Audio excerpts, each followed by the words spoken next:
That's a remarkable story, man, and I'm glad you've been able to, like you said, make it this far.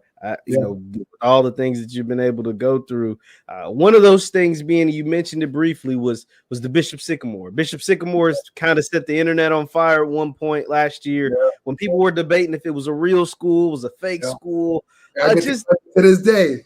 Yeah, just talk to me about your experience at Bishop Sycamore, man. Like, what was that like as far as football, as far as school? Like what was that like for you?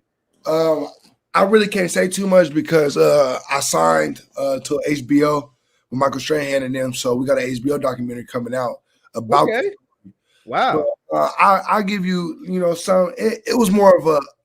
It was more of a.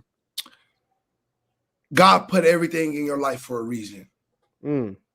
So I was gonna get the pub one way or another, So I was gonna get my face on ESPN one way or another, So and how the story blew up and how it happened is crazy. You know what I'm saying? So I tell a lot of people this, it's a blessing and it's a curse. Yes, people it's a fake school, it's this, that. But if you go look at me, I'm me. I ain't fake. I ain't, you know what I'm saying? So you can say anything you want about the school, but it's not. I'm not the school. You feel what I'm saying? I'm the place. You feel me? So, and I haven't came out with it, but it's like, how can you judge these kids that's trying to go play ball and trying to better their life that you don't even know what they going through? You know what I'm saying? Like I don't ever say nothing to people about it. You know what I'm saying? But when I start to break it down, like, so how can you prove that we 25? You know what I'm saying? Cause I need 5 players that I brought with me that I know for sure that's supposed to be class of 21. You know what I'm saying? But we got before I do the COVID. You know what I'm saying? So now I tell kids that's my age, think about if you had a son that went through it. Would you laugh and giggle and laugh at him? You know what I'm saying? So, the media made it away, but that's why people say you don't look at the media because the media is its own person. The media is the devil. The media is a negative narrative for people. You know what I'm saying? So I just, it was an experience. It was the great. I ain't gonna lie, it was one of the greatest experiences that I got to do. You know what I'm saying? Having an apartment on my own with one of my boys that I brought from Cali. You know what I'm saying? We both been talking about, hey, bro, let's get an apartment on our own. When COVID happened, we finna get a job and get an apartment on our own. But getting the apartment from somebody helping us and get just to play ball, we loving it. You know what I'm saying? So, shoot. It's more.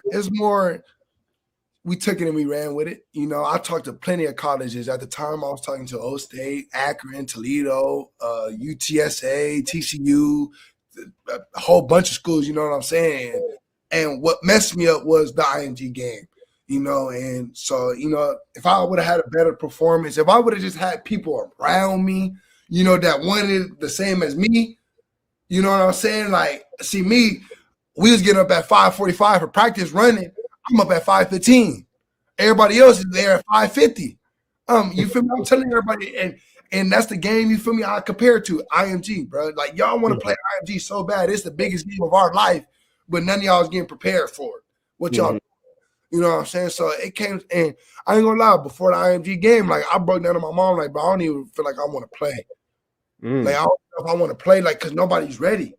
We ain't got helmets. We ain't got, you feel me? Like, we barely got anything. Nobody ready. I don't even want to play. My mom, it's up to you. You know what? I ain't no wussy. I ain't going back. I'm going to go out like a soldier. You know what I'm saying? So I went out there. I took that ass whooping, like I prefer like a kid. You can't run from it with your mama. You just got to take it. You feel me? You can't run from it. You just got to take it. I didn't run from it. I just took it. I knew what was going to come with it. I knew, like, the day before I knew it. Like, I had a feeling we're going to get our ass whooped. I went play my game though. I did what I could do.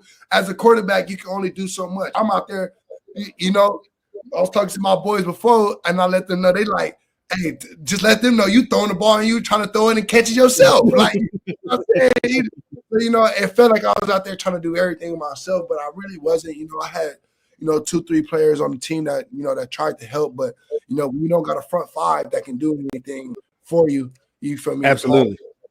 Yeah, no, you're right. The game is won. Obviously quarterback is the most important, but the game is won in the trenches.